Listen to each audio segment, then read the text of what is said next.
Midnight. A plane cuts through the dark. It lands slow, heavy, like it's carrying something cursed. Not passengers, predators. Chains drag across the floor. Tattoos glow under harsh lights. They step out, silent, cold, dangerous, surrounded, watched, no escape. This isn't a transfer. It's a warning. Welcome to CECOT, where the world sends its worst, and no one comes back the same. CECOT is not just a prison, it's a fortress. Built in the remote hills of Tecoluca, a once quiet rural town in El Salvador's so-called San Vicente department, the prison stretches across 33 blocks, guarded by 19 watchtowers, electrified fences, and over 600 soldiers. The area surrounding Tecoluca is rugged and almost inhospitable, adding to the nightmare of isolation for those inside. Inmates are packed into cells with over 100 men per room, designed for half that number. There are just 80 bunks per cell, so most prisoners sleep on the cold concrete floor. 2 toilets, 2 washing basins, no sunlight, no visitors, no contact with the outside world. In February 2023, El Salvador opened the doors to CECOT, a massive high-security facility designed to contain the country's most violent criminals, primarily members of MS-13 and Barrio 18. President Nayib Bukele, elected in 2019, launched an all-out war on gangs, overseeing the arrest of over 60,000 suspected gang members in a single year under a controversial state of emergency. Once known as the murder capital of the world, El Salvador's streets grew quiet as these tough measures took effect. But the cost of that peace has been terrifying. Bukele, a charismatic yet polarizing leader, is renowned for his aggressive approach to crime. His policies have reshaped the nation's security landscape. The homicide rate plummeted from a staggering 103 per 100,000 people in 2015 to just 2.4 per 100,000 in 2018-2023, and by 2025, it is projected to fall further to an astonishing 1.05% per 100,000. And the psychological warfare is relentless. Lights burn 24 hours a day, robbing prisoners of any sense of time. Meals are rationed to the bare minimum, just enough to keep them alive. Guards enforce absolute silence, and any infraction is met with swift punishment. Beatings, isolation, days without food or water. There are no rehabilitation programs here, no path toward redemption, just endless concrete and cold steel. Inmates are reduced to shadows of themselves, stripped of identity and forced to march in lines, heads down, hands behind their backs. Tattooed faces, once symbols of gang loyalty, now mark them for torment. Surveillance cameras follow their every move. The message is clear: you are no longer in control. But as the world watched in horror, Bukele defended his prison with pride.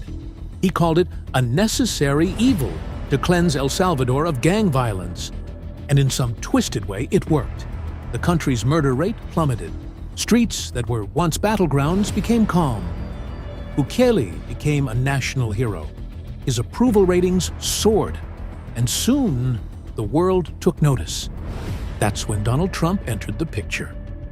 In early 2025, reports emerged that Trump had floated an idea so extreme, it sounded almost fictional. Trump allegedly proposed a deal with Bukele, sending U.S. criminals to CECOT. Drug dealers, gang members, cartel associates, all shipped off to El Salvador to serve their sentences under the harshest conditions imaginable. I can tell you this, these were bad people. That was a bad group of, as I say, hombres. That was a bad group. When you look at them and you look at the crimes that they've committed, you take a look. You don't get any tougher, you don't get worse than that. We're going to get approval, hopefully, to get them the hell out of our country along with others. Let them be brought to a foreign land and maintained by others for a very small fee, as opposed to be maintained in our jails for massive amounts of money, including the private prison companies that charge us a fortune. Now, let them be brought out of our country and let them live there for a while. Let's see how they like it.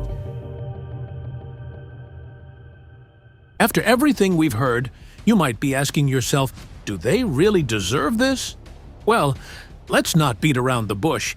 These aren't just petty criminals. Drug dealers that turn neighborhoods into war zones. Gang members who destroy lives without a second thought.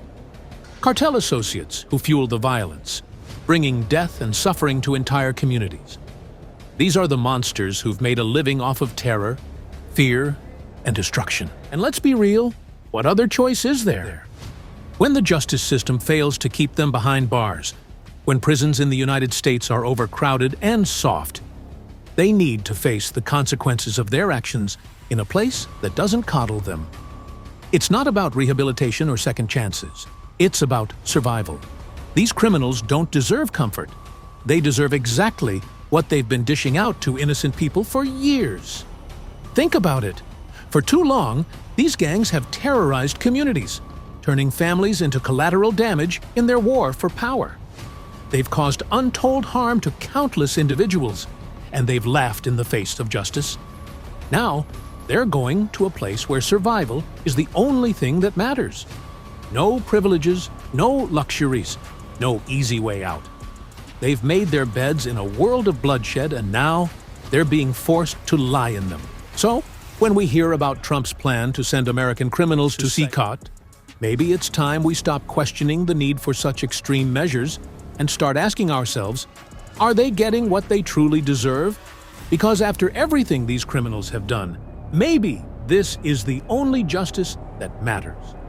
On paper, the logic seems straightforward. U.S. prisons are overcrowded and expensive, costing taxpayers billions each year. CECOT, with its brutal efficiency, could operate for a fraction of the cost.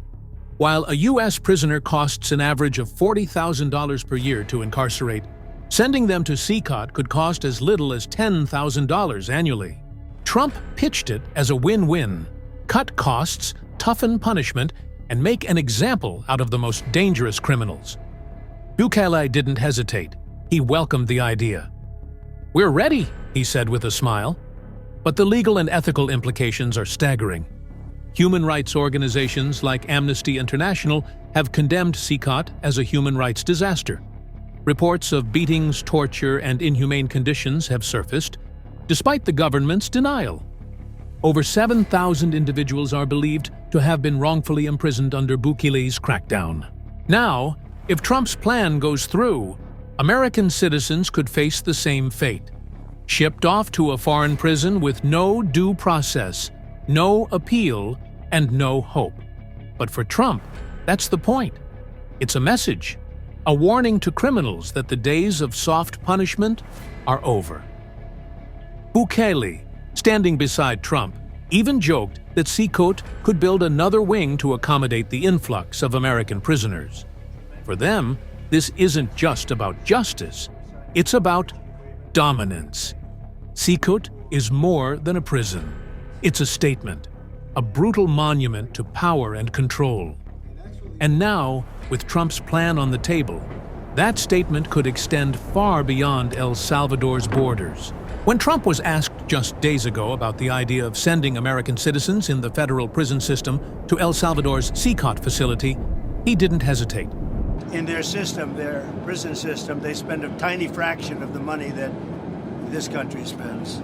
So, but he is coming in, I don't know when, but he is coming in sometime over the next couple of weeks. Go back to El Salvador. The president there said he would be willing to take American citizens in the federal prison population. Is that one of the ideas they're going to be discussing? Well, I love that. If we could take some of our 20-time wise guys that push people into subways and that hit people over the back of the head and that purposely run people over in cars, if he would take them, I'd be honored to give them. I don't know what the law says on that, but I can't imagine the law would say anything different. If they can house these horrible criminals for a lot less money than it costs us, I'm all for it. But I'd only do according to the law.